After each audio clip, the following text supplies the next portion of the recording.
So friends ಏನು ಗೊತ್ತಾ, ಮನೆಗೆ ಪೈಪ್ಸ್ ಬಂದಿದೆ. ಲಾಸ್ಟ್ ಟೈಮ್ ನಾನೆಲ್ಲ ಆಶೀರ್ವಾದ್ ತೊಗೊಂಡಿದ್ದೆ, ಈ ಟೈಮ್ ಎಲ್ಲ ಸುಪ್ರೀಂ ತೊಗೊಂಡಿದ್ದೀನಿ. ರೀಸನ್ ಬೀಯಿಂಗ್ ಏನಂದರೆ, ನನಗೆ ತುಂಬ ಜನ ಹೇಳಿದರು ಆಶೀರ್ವಾದ್ಗಿಂತ ಸುಪ್ರೀಮಲ್ಲಿ PVC ಪೈಪ್ಸ್ ಚೆನ್ನಾಗಿರುತ್ತೆ ಅಂತ. ಸೊ ಎಲ್ಲ ಲೋಡ್ ಬಂದಿದೆ, ಡೈರೆಕ್ಟ್ ಫ್ಯಾಕ್ಟ್ರಿಯಿಂದನೇ ಇಲ್ಲಿ ಎಲ್ಲ ಡೆಲಿವರ್ ಮಾಡಿಬಿಟ್ಟು ಹೋಗಿದ್ದಾರೆ. ಸೊ ಪೈಪ್ ಹೇಗೆ ಸೆಲೆಕ್ಟ್ ಮಾಡ್ಕೊಳೋದು ಅಂತ ಹೇಳ್ತೀನಿ. ಈ ಪೈಪ್ ಬಂದುಬಿಟ್ಟು ಕೋಲ್ಡ್ ವಾಟರ್ಗೆ, ಹಾಟ್ ವಾಟರ್ಗೆ ಇದೆಲ್ಲ 1.25 ಇಂಚ್ ಇದೆ ನನಗೆ.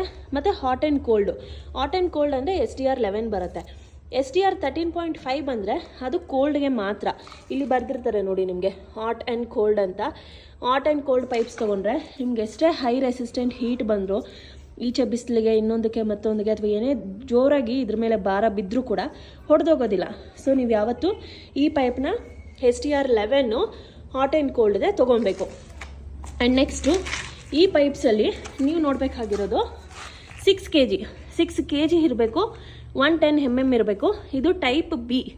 ಟೈಪ್ A ತೊಗೊಬಾರ್ದು. ಟೈಪ್ A ಬಂದುಬಿಟ್ಟು 4 kg ಇರುತ್ತೆ, 4 ಗೇಜ್ ಇರುತ್ತೆ. ಅದು 110 mm ಇರುತ್ತೆ, ಬಟ್ ಅದು 4 kg ಅಂದರೆ 4 ಗೇಜ್ ಬರುತ್ತೆ.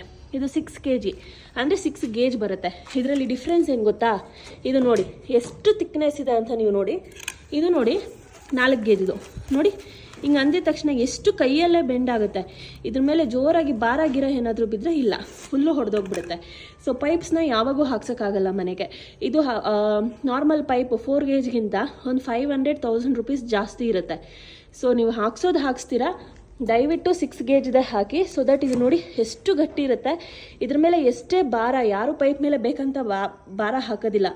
ಅನ್ಎಕ್ಸ್ಪೆಕ್ಟೆಡಾಗಿ ಏನಾದರೂ ವೆಯ್ಟ್ ಬಿದ್ದರೂ ಕೂಡ ನಿಮಗೆ ಅದು ಬ್ರೇಕ್ ಆಗೋದಿಲ್ಲ. ಸೊ ಇದು ಟೈಪ್ B ಬರುತ್ತೆ, 6 ಗೇಜ್ದು. ಎಲ್ಲದಕ್ಕೂ ನಾನು ಟೈಪ್ Bನೇ ತರಿಸಿದ್ದೀನಿ, 6 ಗೇಜ್ದು. ಅಂಗಡಿಯಲ್ಲಿ ಹೋದಾಗ ಜನಕ್ಕೆ ಗೊತ್ತಿರೋದಿಲ್ಲ, ಗೊತ್ತಿದ್ರೆ ತಾನೇ ಶಾಪ್ ಅವ್ರನ್ನ ಕೇಳೋದು. ಸೊ ನಿಮಗೆ ಗೊತ್ತಿರೋದಿಲ್ಲ, ದಯವಿಟ್ಟು ಈ ವಿಡಿಯೋನ ಶೇರ್ ಮಾಡ್ಕೊಳ್ಳಿ. ಮನೆ ಕಟ್ತಾ ಇರೋರ ಜೊತೆ ಶೇರ್ ಮಾಡಿ. ಯಾವಾಗಲೂ ನೀವು 6 ಗೇಜ್ದೇ ತೊಗೊಬೇಕು. 4 ಗೇಜ್ ತೊಗೊಂಡ್ರೆ ಖಂಡಿತ ಕ್ವಾಲಿಟಿ ಇರೋದಿಲ್ಲ. ಸೊ ಈ ವಿಷಯ ಯಾರಿಗೆಲ್ಲ ಗೊತ್ತಿಲ್ಲ ಅವ್ರ ಜೊತೆ ಈ ವಿಡಿಯೋನ ಶೇರ್ ಮಾಡಿ.